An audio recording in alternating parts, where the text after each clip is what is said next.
Hello, this is our second week of our Advent series on Modern Family. My name is Trish Lockemer, Director of Faith Formation here at St. Elizabeth Ann Seton, and I'm joined by our pastor, Father Mark Ressler. And what we designed these for you to be able to use is to just dive deeper during the week on what Father Mark's message is on at our Sunday liturgy. And so that can be done either in a group with the parish, or it can be done in your own family, just a few of you that live together, or it may just be you for some individual reflection time during this season. However this will help you to go deeper is what we want you to use it for.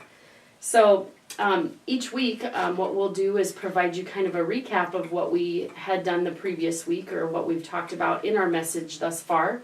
And then Father Mark will provide a summary of this last Sunday's reading, the last Sunday's message.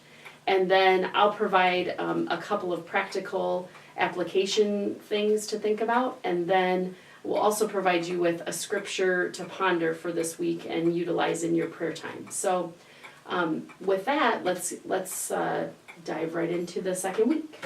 Okay, you've been keeping score here with your card that we sent out in the mail showing what theme we're using each week. The theme of the second week is Family Called to Repair the Way of the Lord. If you remember last week, the theme was Family Signs of Love in the World, where we respond to the needs of family, or we are for our family. That's sort of way of looking at family. So to prepare the way of the Lord, and the second Sunday of Advent always introduces us to the person of John the Baptist, and second Sunday always portrays John as someone who came to prepare the way of the Lord, and in a way that's what families are supposed to do, that they prepare their children for the way of the Lord, living in the way of the Lord. The Catholic Church back in this time of the Second Vatican Council in the 1960s had a particular term that they used for that the family is the domestic church. When I was growing up, the church was a church. Mostly you thought about the Pope and the bishops, and that was about it. I don't think most families thought of themselves as being church, but that's what the Vatican Council said. I think it makes sense to most people today, that when we look at our faith goes back to our parents. So it's true in my life, and everybody in the seminary didn't have a vocation unless it came from their family. So families are very important. They're the first teachers of us in a way of faith. Not only formally teaching us, for example, prayers and so forth, but living out that faith in very concrete ways. And Trish will give you a few examples of that you can take with you. But my own life, my mother reaching out to people who just suffered a tragedy or a death in the family, reaching out to them in some way, or my dad assisting somebody who was a mechanic, reaching out and helping them. So just ways that I saw my parents reaching out to people who are in need, and I thought, well, that's what we do as Christians. We didn't use the term social justice or something like that, or a domestic church. It was just, this is what you do as a human being, as someone also as a Christian who believes in Jesus Christ. So how do you apply that? If you have children, that's kind of an obvious one of how to bring the domestic church into your home. You are the first church and an extension of the larger church. So what does that mean? That seems like a lot of pressure if I think about that open and honestly. But I think about the way that I care for my children and how we reach out, and just think about your daily ordinary activities. What does your day look like?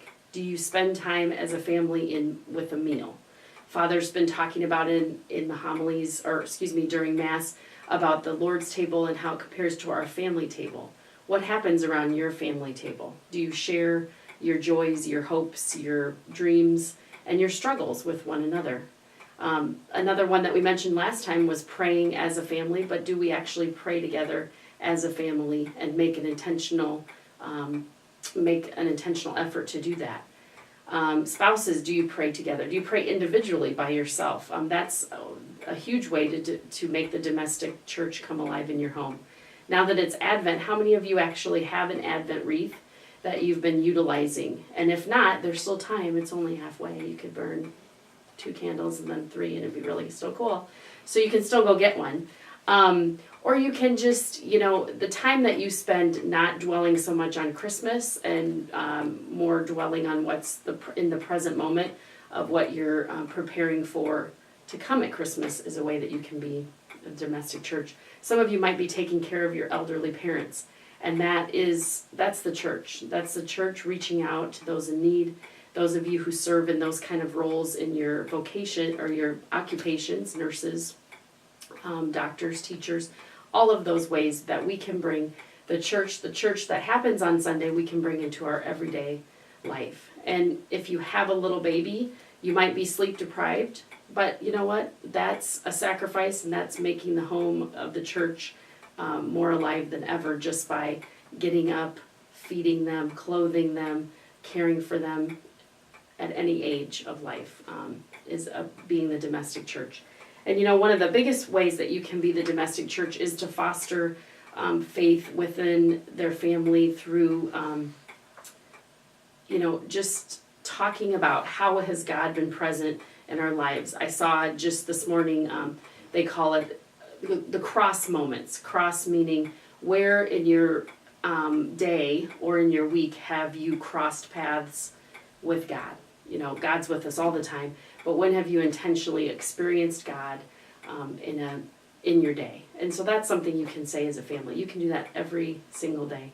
And I also saw something that I hadn't thought about so much recently, but religious art. There's some kind of really crazy art out there, but there's some really neat talking points of art. And just to maybe even making a conscious effort when you're getting your home ready for Christmas to really talk about what is that nativity scene, what is that Christmas tree all about, and just making faith come alive in the ordinary ways. So the scripture that we have for you to ponder is again something that Father referenced with John the Baptist, prepare the way of the Lord. And so that's Luke chapter 3, verse 4. And so our prayer for you is that you're preparing your homes for the Lord to come this Christmas. And so now take some time to go through the reflection questions that we have offered you on our parish website. Until next time. Ciao.